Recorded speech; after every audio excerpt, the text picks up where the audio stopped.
Vijay budget అద్భుతమని చెప్పొచ్చు. ఏ విషయమైనా సరే ఒక నిజము, ఒక మంచి ఉంటే ఖచ్చితంగా మనం దాన్ని అంగీకరించాలి. విజయ్ గారి బడ్జెట్‌లో మరియా విల్సన్ ప్రవేశపెట్టినటువంటి ఈ బడ్జెట్ 4,05,000 రూపాయలుగా అంచనా వేశారు. ఇందులో 53,000 రూపాయలు విద్యకు కేటాయించారు. ఇది గొప్పతనం. మనం మొదటి నుంచి చెప్పుకుంటున్నటువంటిది ఇదే. అంతేకాకుండా విద్యార్థులకు కావలసినటువంటి వసతుల కోసం కూడా వీళ్ళు బాగానే కేటాయించారు. ఇది కాకుండా ఏఐ ఇన్నోవేషన్ కోసం ఒక కొంత బడ్జెట్ని అయితే కేటాయించారు. అదే ఏఐ సిటీని తీసుకురాబోతున్నారు.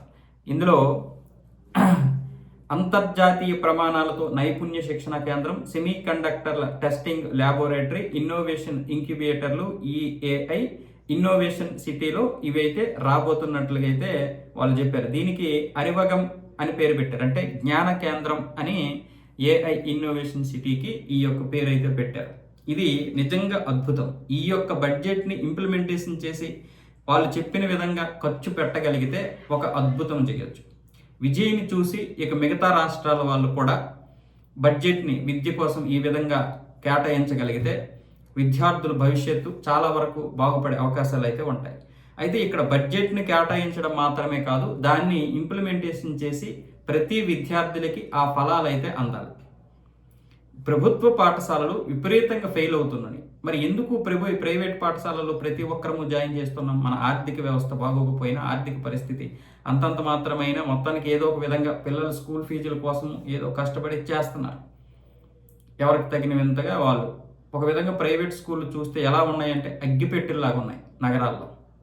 అది సిటీ, అది రూరల్ పరిస్థితి అలాగే ఉంది. అగ్గిపెట్టెల కంటే దారుణంగా ఉన్నాయి. ఆడుకోవడానికి సరైనటువంటి గ్రౌండ్స్ కూడా లేనటువంటి స్కూళ్ళు చాలా ఉన్నాయి. కానీ మనకు గత్యంతరం లేదు.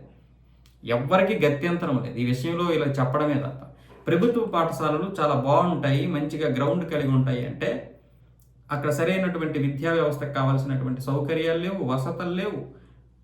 అలాగే మన దేశంలో 1,05,000 స్కూల్లో సింగిల్ టీచరే.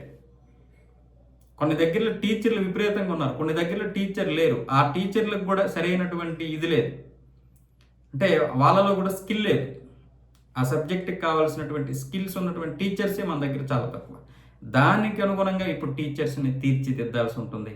అలాగే సరైనటువంటి వసతులు కల్పించాల్సి ఉంటుంది. పిల్లలకి స్పోర్ట్స్ విషయంలో కూడా చాలా మంచి అవగాహన తీసుకురావాలి. ఇదేదైతే మంగళగిరిలో లోకేష్ గారు ఒక స్కూల్, మోడల్ స్కూల్ కట్టారు, అలాంటి స్కూల్ ప్రతి ఊరికి రావాలి. కనీసం ఎలిమెంటరీ స్కూళ్ళు కాకపోయినా పబ్లిక్ స్కూల్ ఏవైతే ఉన్నాయో హై స్కూల్స్, ఈ హై స్కూల్ వరకు 6th క్లాస్ నుండి 10th క్లాస్ వరకు ఒక మంచి వసతులతో కూడినటువంటి విద్యా వ్యవస్థను ఇవ్వగలిగితే కొంతవరకు సక్సెస్ అయినట్లే మన భారతదేశం. ఇది చాలా పెద్ద ఇంపార్టెంట్, చాలా పెద్ద ప్రాముఖ్యం. ఈ విషయంలో విజయ్ అయితే ఒక అడుగు ముందుకు వేశాడు.